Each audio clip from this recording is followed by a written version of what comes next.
Students, तो हम आ गए फिर से अपना एक नया वीडियो लेकर। आज का वीडियो हमारा कंटिन्यू वीडियो है, यानी कि लास्ट जो हमने वीडियो देखा था वो था हमारा बुक अभिव्यक्ति और माध्यम का सेकंड अध्याय पत्रकारिता के विविध आयाम। अब ये पत्रकारिता के विविध आयाम जो है ये काफ़ी लंबा चैप्टर है, आप बुक में भी देख सकते हो। तो इसे हमने एक बार में नहीं पढ़ाकर आपको इसे 4 पार्ट में डिवाइड किया है। तो हमने कंटिन्यू इसलिए बोला क्योंकि हमने जो इससे पहले वीडियो आपको दिया था वो इसी चैप्टर का फर्स्ट पार्ट था। अब हम लेके आए हैं इसका सेकंड पार्ट। अब इस सेकंड पार्ट में हम पढ़ने क्या वाले हैं, बहुत ज़रूरी है कि जो भी हम वीडियो शुरू करें तो जान तो नहीं कि इसके अंदर है क्या क्या चीज़ें। जैसे कि लास्ट वीडियो में हमने देखा था कि पत्रकारिता क्या है, समाचार क्या है, समाचार के तत्व क्या हैं, ये सारी चीज़ें हमने पढ़ ली थी। अब हम आ गए सेकंड पार्ट पे। तो सेकंड पार्ट में हम क्या देखने वाले हैं? सेकंड पार्ट में हम पढ़ेंगे पत्रकारिता के मूल्य क्या है, दूसरा संपादन के सिद्धांत क्या है। याद करिए, संपादकीय नीति के बारे में हमने लास्ट वीडियो में बात करी थी ना। ये वही है कि मतलब कोई भी खबर, जब हम कोई भी घटना है, कुछ भी है, अगर हम उसे न्यूज़ बना रहे हैं, हम समाचार बना रहे हैं, तो उसको बनाने के लिए कुछ नियम होते हैं कि मतलब उस समाचार एजेंसी में किस आधार पर उसे खबर बनाई जा रही है, क्या क्या चीज़ें परखी जा रही हैं, उनके कुछ नियम हैं। वही चीज़ें आपकी ये संपादन के सिद्धांत कहलाते हैं। फिर आते हैं पत्रकारिता के अन्य आयाम। पत्रकारिता के अन्य आयाम क्या होते हैं? सिर्फ हम एक न्यूज़पेपर अगर हम देखें तो उसके अंदर सिर्फ खबरें तो नहीं होती, सिर्फ समाचार नहीं होता, इसके अलावा संपादकीय पृष्ठ होता है, स्पोर्ट्स होता है, कार्टून कोना होता है, आर्थिक न्यूज़ होती हैं, बहुत सारी चीज़ें होती हैं। तो इस पत्रकारिता के अन्य आयाम में भी हम यही सारी चीज़ें पढ़ने वाले हैं। ठीक है, चलिए शुरू करते हैं। सबसे ज़्यादा पहला हम करेंगे पत्रकारिता के मूल्य क्या है ये चीज़ देखें। पत्रकारिता एक तरह से दैनिक इतिहास लेखन है। बात सही है, जो चीज़ें लिख जा रही हैं वो सभी क्या बन जाती हैं? हिस्ट्री बन जाती है। पत्रकार रोज का इतिहास अखबार के पन्नों में दर्ज करता चलता है।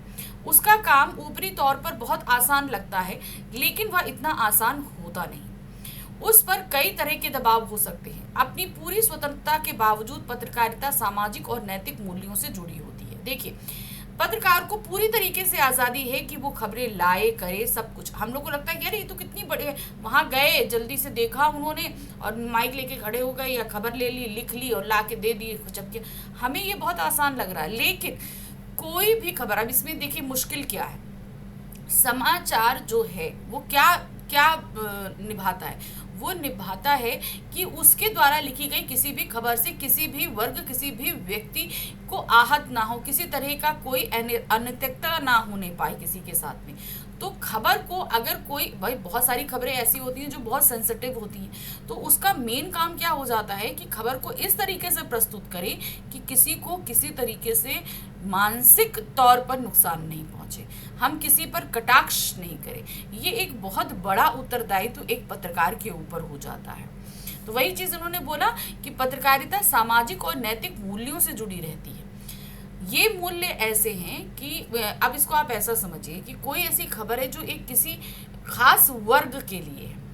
अब पत्रकारिता करते समय हमें ये ध्यान रखनी है कि हम जब उसके बारे में खबर छापे तो उस वर्ग को किसी तरीके से आहत नहीं हो कि अरे मेरे बारे में तो ऐसा लिख दिया, ऐसे कैसे लिख दिया। तो ये चीज़ें बहुत ज़्यादा ध्यान रखनी पड़ती हैं। उदाहरण के लिए, सांप्रदायिक दंगों का समाचार लिखते समय पत्रकार प्रयास करता है कि उसके समाचार से आग ना भड़के। अब सांप्रदायिक दंगे हुए क्यों? किन्हीं 2 संप्रदायों के बीच में हुए। अब जब इसकी पत्रकारिता होती है तो ये ध्यान रखना पड़ता है कि उनके द्वारा कोई भी बात ऐसी लिखी ना जाए, ना बोली जाए, जिससे जिन 2 संप्रदायों के बीच झगड़ा हुआ है उनको कोई बात चोट करे, नहीं तो फिर ये सांप्रदायिक दंगे भड़क उठेंगे। अगर दंगे भड़केंगे तो क्या होगा? बहुत सारे लोगों को जो है नुकसान होगा।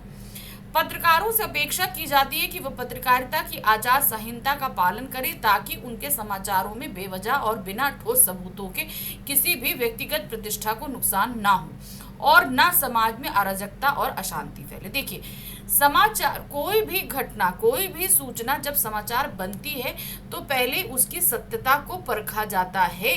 क्या ये खबर, क्या ये सूचना एकदम सही है? अगर हमने, मान लीजिए हमने सुना, हमने उसको जांचा नहीं और उसकी खबर बना दी, दे दी, तो हो सकता है वो बात गलत हो जाए। गलत होगी तो क्या होगा, समाज में अशांति फैलेगी, दंगे होंगे, लड़ाई झगड़े होंगे, मनमुटाव होगा, रैली होंगी, धरने होंगे, बहुत कुछ हो सकता है कि नहीं हो सकता। इस तरीके से समाज की एक व्यवस्था बिगड़ेगी कि नहीं बिगड़ेगी, बहुत सारे लोगों को नुकसान होगा इसको लेकर। तो ये आचार संहिता होती है कि मतलब आपको मिल तो बहुत सारी खबरें रही हैं, लेकिन आपको ये ध्यान रखना है कि हर खबर को आपको पहले सत्यता के लेवल पर परखना है, तब उसे जो है न्यूज़पेपर में देना है। अब आ जाते हैं संपादन। तो आपको मूल्य तो पत्रकारिता के समझ में आ गए ना क्या होते हैं। अब आता है संपादन। भाई संवाददाता खबरों को तो कलेक्ट कर लेता है, लेकिन कलेक्ट करने के बाद उसे सही तरीके से जांच कर, परख कर, सही करके छापने का काम जो है वो संपादक का होता है, और इसी कार्य को बोलते हैं संपादन। ठीक है, देखिए समाचार संगठनों में द्वारपाल की भूमिका संपादक और सह संपादक, समाचार के संपादक, मुख्य उप संपादक और उप संपादक आदि निभाते हैं। अब ये द्वारपाल का मतलब क्या होता है? अब द्वारपाल का मतलब जानते हैं ना कि हम दरवाजे पर किसी को गार्ड करने के लिए बैठा दें। ठीक है, द्वारपाल का मतलब ऐसे समझना, सिंपल बेसिक चीज, कि हमारा घर है, हमारे घर के दरवाजे पर जो है हमने 2 गार्ड बैठाले हुए हैं कि कोई भी गलत व्यक्ति, गलत इंसान घर के अंदर नहीं आने पाए। ठीक है, अब यही द्वारपाल का काम एक समाचार एजेंसी में एक संपादक, उप संपादक, सह संपादक ये सारे करते हैं। क्यों? ये इनका काम क्या होता है, बाहर से बहुत सारी खबरें जो हैं वो न्यूज़ एजेंसी में आती है, लेकिन छपने से पहले उन्हें रिफाइन करने का काम इनके पास होता है। क्योंकि खबर तो आ गई, ठीक है, संवाददाता खबर लेकर आ गया, अब वो खबर सही है कि नहीं सही है, वो छपने लायक है, उसमें कितनी मिस्टेक्स हैं, उसे सही भाषा में लिखा गया कि नहीं लिखा गया, ये सारा काम करने का होता है। क्योंकि वहाँ से अगर रिफाइन होएगी तभी वो न्यूज़पेपर में जाकर प्रकाशित होने लायक होगी, तभी वो प्रकाशित होगी, तभी वो उसका जो है छपाई के लिए वो जाएगी। ठीक है, तो यहाँ पर एक तरीके से सही खबरों को छांटने का काम इन द्वारपालों का होता है। वे न सिर्फ अपने संवाददाताओं और अन्य स्रोतों से प्राप्त समाचारों के चयन में महत्वपूर्ण भूमिका अदा करते हैं, बल्कि उनकी प्रस्तुति की जिम्मेदारी भी उन्हीं पर होती है। समझ में आया? खबरों को सही तरीके से चुनना, उनको सही तरीके से लिखना, भाषा शुद्धि, इन सभी का काम इन पर होता है। समाचार संगठनों और समाचारों के संकलन का कार्य जहां रिपोर्टिंग की टीम करती है, वहीं उन्हें संपादित कर लोगों तक पहुंचाने की जिम्मेदारी संपादकीय टीम करती है। तो समझ में आया, रिपोर्टर और संपादक दोनों अलग अलग होते हैं। संपादन का अर्थ होता है किसी सामग्री से उसकी अशुद्धियों को दूर करके उसे पठनीय बनाना। ठीक है, अब ऐसे भी तो बहुत सारी चीज़ें हमारे सामने आ जाती हैं, लेकिन उसमें बहुत सारी मिस्टेक्स होती हैं, कहीं वाक्य नहीं सही बन रहे हैं, कहीं वर्ड ठीक नहीं लिखे हैं, या कहीं खबर सही है कि नहीं। ये सारी अशुद्धियों को दूर करने का काम किसका होता है? संपादक का होता है। संपादक, उप संपादक, सह संपादक, इन सब का होता है। एक उप संपादक अपने रिपोर्टर की खबर को ध्यान से पढ़ता है और उसकी भाषा शैली, व्याकरण, वर्तनी तथा तथ्य संबंधी अशुद्धियों को दूर करता है, जो मैंने अभी आपको बताया। वह उस खबर के महत्व के अनुसार उसे काटता छाटता है, यानी कि ये खबर कितनी इंपॉर्टेंट है उस हिसाब से उसकी कटाई छटाई होती है। बहुत इंपॉर्टेंट है तो उस खबर को अखबार में ज़्यादा स्पेस मिलेगा, तो इसलिए ज़्यादा उसे काटने छाटने की ज़रूरत नहीं पड़ती। लेकिन खबर अगर ज़्यादा महत्वपूर्ण नहीं है तो उस खबर को छोटा करना पड़ेगा। छोटा करना पड़ेगा तो सिर्फ महत्वपूर्ण चीज़ देनी है, बाकी सब काट छाट के अलग कर देनी पड़ती है।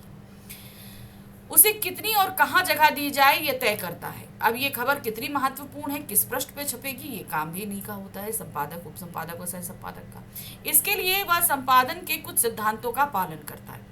अब देखिए, संपादक, उप संपादक, सह संपादक, अब ये द्वारपाल का काम कर रहे हैं।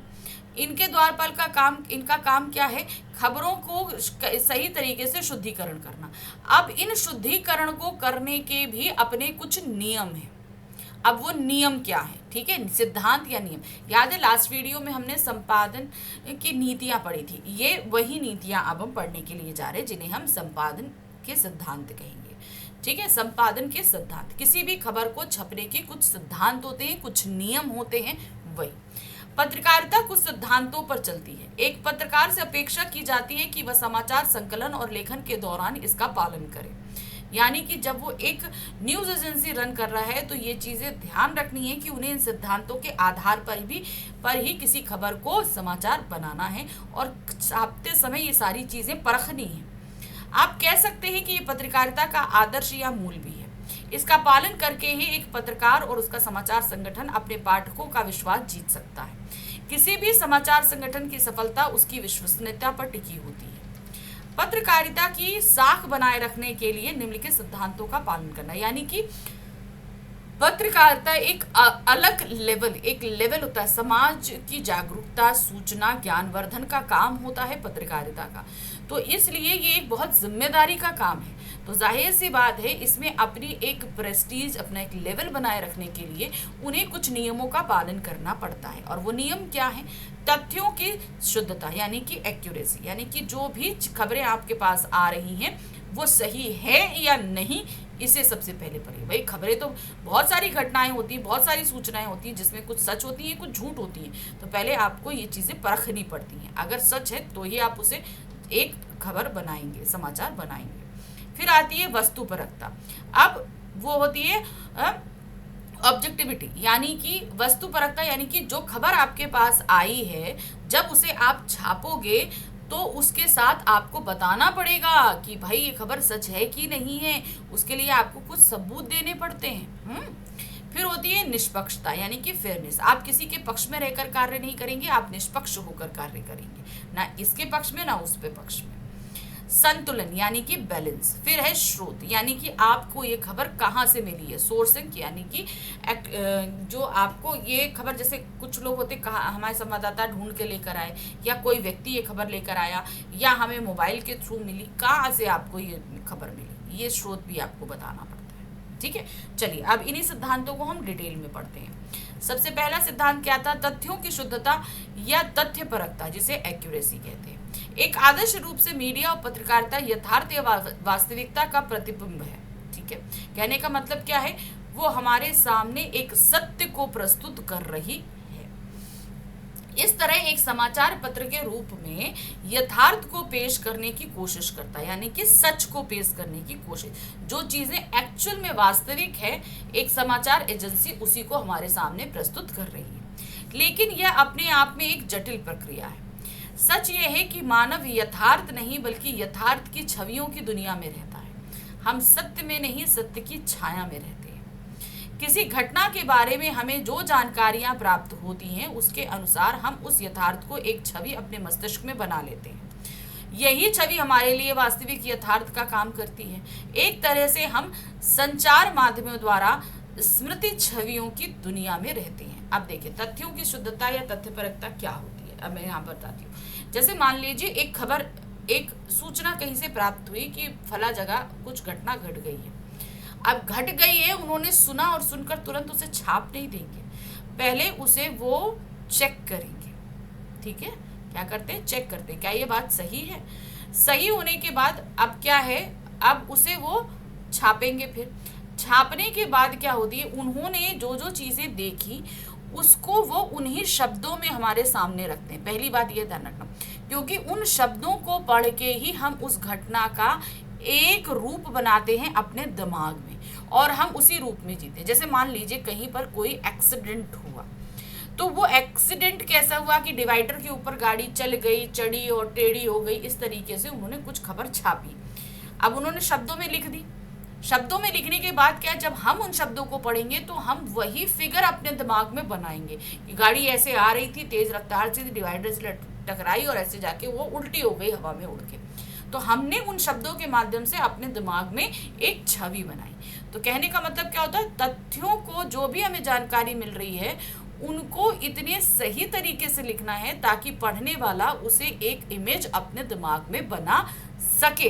तो इसके लिए बहुत ज़रूरी है जो घटना घटी है उसके बारे में लिखने वाले को पूरी तरीके से जानकारी हो। नेक्स्ट है, दरअसल यथार्थ को उसकी संपूर्णता में प्रतिबिंबित करने के लिए आवश्यक है कि ऐसे तथ्यों का चयन किया जाए जो संपूर्णता में प्रतिनिधित्व करता हो। यानी कि आप ऐसे तथ्यों को, ऐसे सबूतों को सामने रखेंगे जो सही रूप हमारे दिमाग में प्रस्तुत बनाने में सक्षम हो। लेकिन समाचार में किसी भी यथार्थ को अत्यंत सीमित चयनित सूचनाओं को तथ्यों के माध्यम से ही व्यक्त करते हैं। यानी कि समाचारों में ऐसा नहीं है कि जो चीजें जैसी घटी मतलब उड़ी और आदमी बाहर निकल गया, सर फट गया, ये हो गया, ऐसा नहीं लिखते। क्योंकि अब क्या होता है कि अगर हम इतने हिंसात्मक चीजों को भी अगर लिखना समाचार में शुरू कर देंगे तो व्यक्ति का दिमाग भी उतना हिंसात्मक, जो पढ़ने वाला है उसका दिमाग भी उतना हिंसात्मक सोचने के लिए मजबूर हो जाएगा। तो ये ध्यान रखना पड़ता है कि जो खबरें इतनी हैं कि किसी के दिमाग में गलत छवि प्रस्तुत ना करें। इसीलिए ये अत्यंत महत्वपूर्ण हो जाता है कि किसी भी विषय के बारे में समाचार लिखते वक्त हम किन सूचनाओं और तथ्यों का चयन करते हैं, यानी लिखते समय हम किन किन बातों को लिखें और किन को ना लिखें, ये चयन करना भी बहुत जरूरी होता है। किन्हें छोड़ देते हैं। चुनौती यही है कि ये सूचनाएं और तथ्य सबसे अहम हों और संपूर्ण घटना को प्रतिनिधित्व करते हों। तथ्य बिल्कुल सटीक और सही होने चाहिए और उन्हें तोड़ा मरोड़ा नहीं जाना चाहिए। यानी कि आप जितने भी फैक्ट सामने प्रस्तुत करेंगे समाचार में, ये ध्यान रखिए वो एकदम सही होने चाहिए।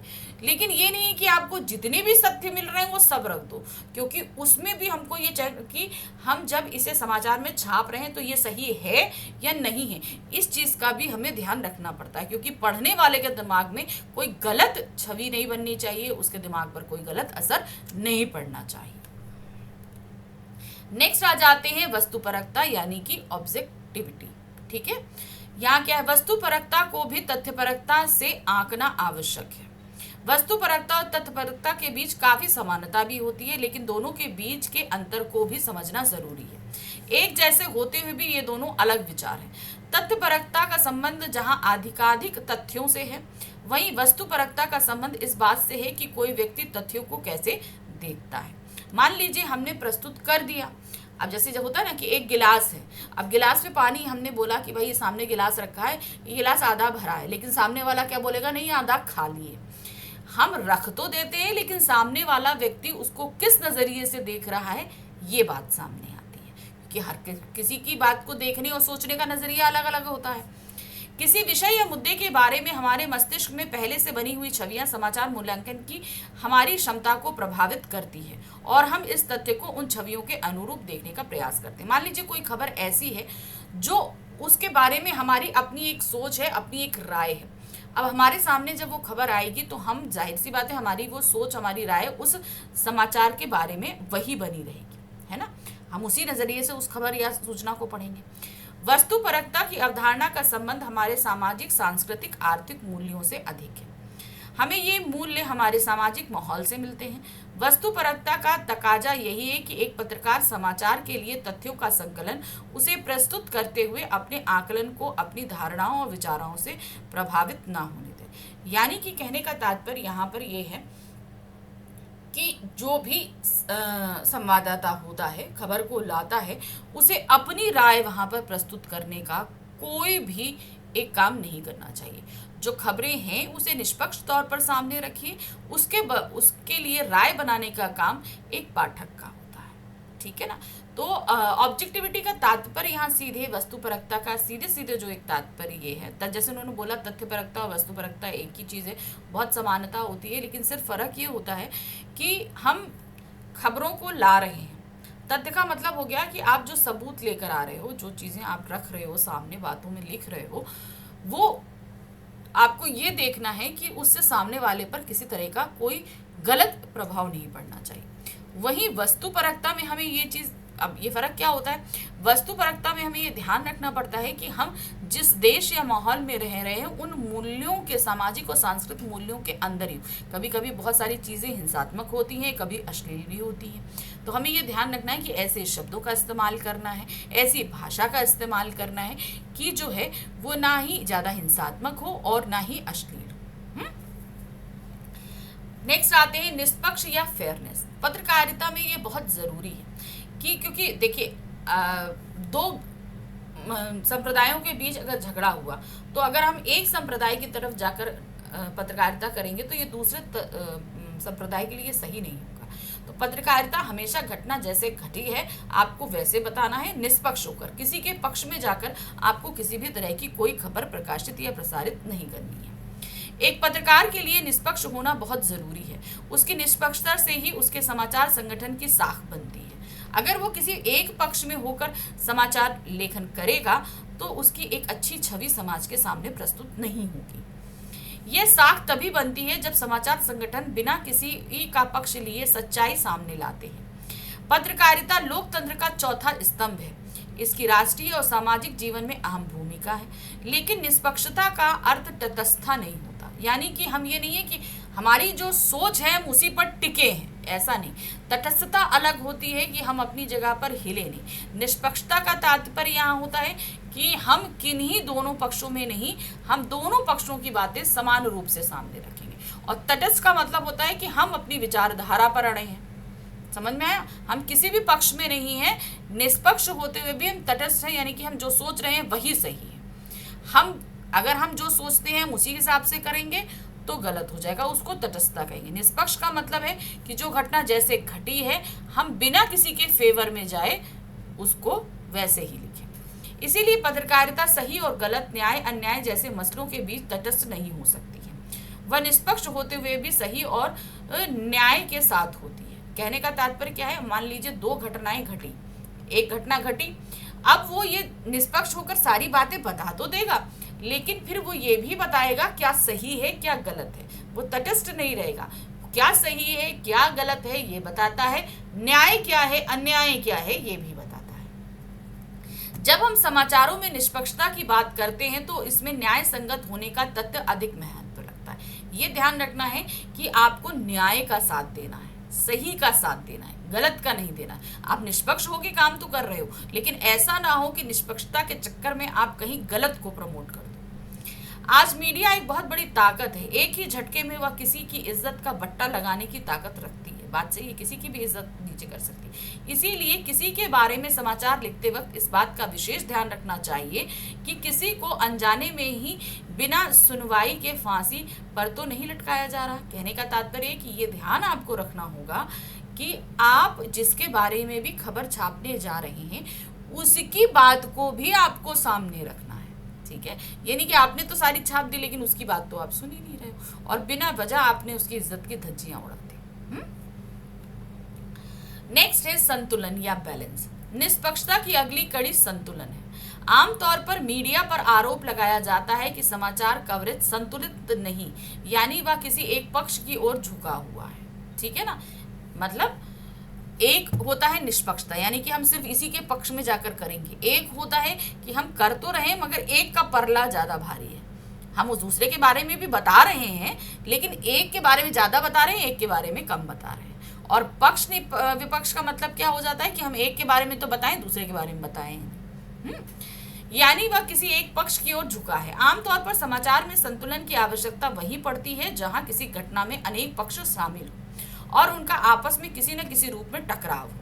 उस स्थिति में संतुलन का तकाजा यही है कि सभी संबद्ध पक्षों की बात समाचार में अपने अपने समाचारीय वजन के स्थान पर हो। तो यहाँ पर ध्यान रखना, बैलेंस रखना। बैलेंस का तात्पर्य क्या है? यहाँ पर जब कई सारे पक्ष, मान लीजिए आप एक साथ कई सारी पार्टीज के प्रवक्ताओं को लेकर, जैसे आप लोग आजकल देखते हैं कि बहुत सारे टॉक शोज होते हैं, तो टॉक शो में आपको ये नहीं करना है कि आप एक पार्टी के व्यक्ति को तो बहुत ज़्यादा बोलने का मौका दे रहे हैं, दूसरे को कम दे रहे हैं और तीसरे को दे ही नहीं रहे। तो ये क्या है? ये संतुलन नहीं है। आपको सबको बराबर समय देना है, सबकी बराबर बातें सुननी है, ये होता है बैलेंस। ठीक है, नेक्स्ट आते हैं स्रोत, यानी कि कोई खबर कहां से हमारे पास आ रही है। ठीक है, हर समाचार में शामिल की गई सूचना और जानकारी का कोई स्रोत होना आवश्यक होता है, यानी कि ये खबर हम तक पहुंची कैसे। यहाँ स्रोत के संदर्भ में सबसे पहले ये स्पष्ट कर देना आवश्यक है कि किसी भी समाचार संगठन के स्रोत होते हैं। अब ये स्रोत कैसे होते हैं? मान लीजिए अगर कोई राजनीति से संबंधित है तो उनका स्रोत क्या होगा? उस राजनीतिक पार्टी का अंदर का कोई बंदा होगा जो उन्हें बाइट देगा, अंदर की खबर देगा। समझ में आया ना? अब मान लीजिए आपराधिक गतिविधि से संबंधित है तो अपराध जगत में जुड़ा कोई एक व्यक्ति होगा जो उन्हें इससे संबंधित कोई खबर देगा। स्पोर्ट्स से जुड़ा एक व्यक्ति होगा। ये चीजें वो उनके होते हैं स्रोत। सबसे पहले ये स्पष्ट कर देना आवश्यक है किसी भी समाचार संगठन के स्रोत होते हैं और फिर वह उस समाचार संगठन का पत्रकार जब सूचनाएं एकत्रित करता है तो उसके अपने भी स्रोत होते हैं। अब मान लीजिए अगर मैं कोई एक पत्रकार हूँ तो मेरे भी अपने कुछ स्रोत होंगे। ये ध्यान रखना कि मैं खबर किनसे प्राप्त कर रही हूँ। इस तरह किसी भी दैनिक समाचार पत्र के लिए पीटीआई यानी कि भाषा और यूएनआई यानी कि यूनी वार्ता जैसी समाचार एजेंसियां और स्वयं अपने ही संवाददाताओं रिपोर्टर्स का तंत्र समाचारों का स्रोत होता है। यानी इन लोगों का अपना एक अलग ही पैरेलल जो है ना वो एक सूचना एजेंसी चलती है। एक तो होती है कि जहां हमें खबर मिल रही है, एक इन लोगों की अपनी एक पैरेलल वो होती है जहां से इन तक खबरें आती हैं। लेकिन चाहे समाचार एजेंसी हो या समाचार पत्र, इनमें काम करने वाले पत्रकारों के भी अपने समाचार स्रोत होते हैं। यहाँ हम एक पत्रकार के समाचार के स्रोतों की चर्चा करेंगे। अब ये स्रोत क्या होते हैं, चलिए देखते हैं। समाचार की साख को बनाए रखने के लिए आवश्यक है कि इसमें शामिल की गई सूचना या जानकारी का कोई स्रोत हो। क्योंकि आप खबर देखेंगे ना तो हमें फला एजेंसी द्वारा ये खबर प्राप्त हुई, स्रोत में जरूर लिखा होता है। तो ये जरूरी है कि जानकारी आपको किसी न किसी स्रोत के जरिए प्राप्त हो और वह स्रोत इस तरह की सूचना या जानकारी देने का अधिकार रखता हो।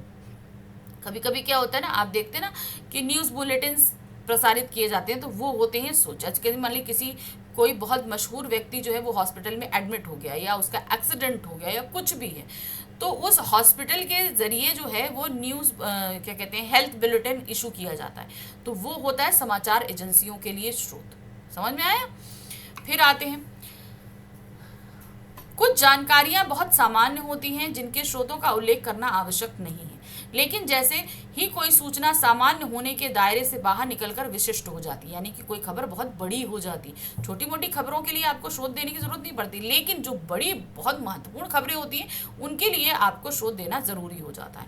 उनके स्रोत का उल्लेख आवश्यक हो जाता है। जब आप समाचार लिख रहे हो ना तो लिखते समय आपको उस समय समाचार के स्रोत देना आवश्यक हो जाता है। स्रोत के बिना उसकी साख नहीं होती, यानी कि अगर उतनी महत्वपूर्ण खबर आप दे रहे हो और स्रोत नहीं लिखोगे ना तो आपकी खबर पर लोग डाउट करने लगेंगे कि पता नहीं ये खबर सही है कि नहीं सही है। एक समाचार में समाहित सूचनाओं का स्रोत होना आवश्यक है और जिन सूचना का कोई स्रोत नहीं उनका स्रोत या तो पत्रकार स्वयं है या फिर यह एक सामान्य जानकारी है जिसका स्रोत देने की आवश्यकता नहीं। मान लीजिए कि अगर कुछ खबरों का स्रोत नहीं है तो आप दे देते हैं पत्रकार संवाददाता की तरफ से, ठीक है, और नहीं है तो फिर वो खबर बहुत ही सामान्य सी हो जाती है। अब हम आ जाते हैं पत्रकारिता के आयाम। जब पत्रकारिता होती है उसमें सिर्फ समाचार नहीं होते, ठीक है, आप न्यूज़पेपर उठाकर देखो उसमें सिर्फ न्यूज़ नहीं होती, उसमें बहुत सारी चीज़ें होती हैं। तो वही होते हैं पत्रकारिता के अन्य आयाम। पत्रकारिता में बहुत सबसे ज़्यादा महत्वपूर्ण होते हैं समाचार, लेकिन उसके अलावा भी बहुत सारे और भी एलिमेंट्स होते हैं। अब वो एलिमेंट्स क्या हैं देखिए। समाचार पत्र पढ़ते समय पाठक हर समाचार से एक ही तरह की जानकारी की अपेक्षा नहीं रखता। मतलब मुझे हमें एक ही चीज़ हम पढ़ते रहें, वहाँ ये आगजनी हो गई, वो घटना हो गई, एक्सीडेंट हो गया, ये हो गया, वो हो गया। कुछ घटनाओं के मामले में वह उनका विवरण विस्तार से पढ़ना चाहता है। तो समाचार जब लिखा जाता है तो आप सभी को पता है उल्टा पिरामिड शैली में लिखा जाता है। अहम खबर उससे घटते हुए महत्वपूर्ण जो क्रम में खबरें होती, तो वो सब एक ही में लिखा जा रहा है। लेकिन कुछ खबरें ऐसी होती हैं जिन्हें हम डिटेल में पढ़ना चाहते हैं। जैसे अब मान लीजिए जब देश का बजट आता है तो हम लोगों ने बजट तो पढ़ लिया, लेकिन उस बजट के अंदर बहुत सारी डिटेलिंग होती है। अब वो डिटेलिंग हम लोग नेक्स्ट डे न्यूज़पेपर में देखते हैं, क्योंकि वहाँ पे हर एक चीज़ डिटेल में लिखी होती है कि नहीं होती है। तो वो आपका क्या होता है, विवरणात्मक रिपोर्ट होती है। तो कुछ अन्य के संदर्भ में उसकी इच्छा यह होती है कि घटना के पीछे क्या है, उसकी पृष्ठभूमि क्या है, उस घटना का उसके भविष्य पर क्या प्रभाव पड़ेगा और उससे उसका जीवन तथा समाज किस तरह प्रभावित होगा। यानी कि कुछ घटनाएं ऐसी होती हैं जो हमारे पिछले समय में और आगे आने वाले समय पर इम्पैक्ट डाल सकती हैं, तो हम वो सारी चीजें भी जानना और समझना चाहते हैं। समय, विषय और घटना के अनुसार पत्रकारिता के लेखन के तरीके बदल जाते हैं। कहने का तात्पर्य क्या है कि हम कोई भी खबर किस समय पर दे रहे हैं, कैसे दे रहे हैं, क्या कर रहे हैं, इनके हिसाब से समाचारों को लिखने के तरीके बदलते हैं। यही बदलाव पत्रकारिता के नए आयाम जोड़ता है, यानी कि नए एलिमेंट्स जोड़ता है। समाचार के अलावा विचार, टिप्पणी, संपादकीय, फोटो, कार्टून पत्रकारिता के अहम हिस्से हैं। तो पत्रकारिता के अन्य जो तरीके हैं जहां पर हम खबरों को और अन्य तरीके से प्रस्तुत करते हैं वो होते हैं विचार, टिप्पणी, संपादकीय पृष्ठ पर फोटो और कार्टून पत्रकारिता। समाचार पत्र में इनका विशेष स्थान और महत्व है। देखिए, जब आप न्यूज़पेपर आता ना, नीचे एक कार्टून छपी होती है, देखना लेफ्ट हैंड साइड में एकदम नीचे बॉटम साइड में एक कार्टून होती है। मेरे को वो कार्टून देखना बड़ा अच्छा लगता है, ठीक है। तो वही चीज होती है, हर व्यक्ति जो है ना, बस वो बोरिंग खबरों को नहीं पढ़ना चाहता, वो चाहता है वो कुछ और भी चीजों को पढ़े। तो यही अन्य आयाम होते हैं, इनके बिना कोई समाचार पत्र हमको संपूर्ण नहीं करा सकता। कहने का तात्पर्य क्या है, समाचार पत्रों में ये सारी चीजें होना भी जरूरी होता है।